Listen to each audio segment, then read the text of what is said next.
Hello বন্ধুরা, আজ তৈরি করলাম নিরামিষ সুজির উপমা। কড়াই ভালো করে গরম করে নিলাম।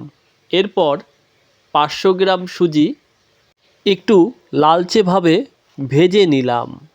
সুজির উপমা তৈরি করতে যে সমস্ত মশলা বা সবজিগুলো ব্যবহার করেছি সেগুলো তোমাদের সামনে তুলে ধরলাম। ক্যাপসিকাম, আলু, গাজর, বিনস কুচিয়ে নিলাম। 8-10টা কাজু কুচিয়ে নিলাম আর কিশমিশ সাথে নিয়ে নিলাম। আর ফোড়ন দেওয়ার জন্য তেজপাতা, এলাচ, দারচিনি আর লবঙ্গ পরিমাণ মতো নিয়ে নিলাম। এরপর তেল গরম করে এলাচ, লবঙ্গ, দারচিনি আর তেজপাতা ফোড়নে দিয়ে দিলাম। মিনিট খানেক নাড়াচাড়া দিয়ে কুচি করে রাখা সবজিগুলো এক এক করে দিতে লাগলাম। প্রথমেই আলু দিয়ে দিলাম।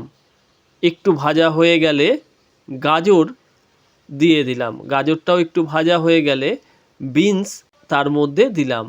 বিনস একটু ভাজা হয়ে গেলে তার মধ্যে ক্যাপসিকাম দিয়ে দিলাম। ক্যাপসিকাম দিয়ে মিনিট 2-1 মতো ভেজে নিলাম। এরপর কুচনো কাজু আর গোটা কিশমিশগুলো সেই ভাজার উপর ছড়িয়ে দিলাম এবং নাড়তে লাগলাম কিছু সময়ের জন্য। ভাজাগুলো লাল হয়ে আসলে তার মধ্যে স্বাদমতো নুন ছড়িয়ে দিলাম। এবার এর মধ্যে সেই ভেজে রাখা সুজিগুলো দিয়ে দিলাম এবং এটি 2-3 মিনিটের জন্য ভালো করে কষিয়ে নিলাম। ভালো করে কষানো হয়ে গেলে এর মধ্যে পরিমাপ মতো জল দিয়ে দিলাম। তারপর মিনিট 5-এর জন্য নাড়তে লাগলাম। সুজি একটু ঘন হয়ে আসলে তার মধ্যে স্বাদমতো চিনি দিয়ে দিলাম এবং আবার পুনরায় নাড়তে লাগলাম। প্রায় মিনিট 5-এর মতো ভালো করে সুজিটাকে নাড়াচাড়া দিতে লাগলাম। একটু ঘন হয়ে আসলে নামানোর আগে 1 চামচ ঘি দিয়ে দিলাম।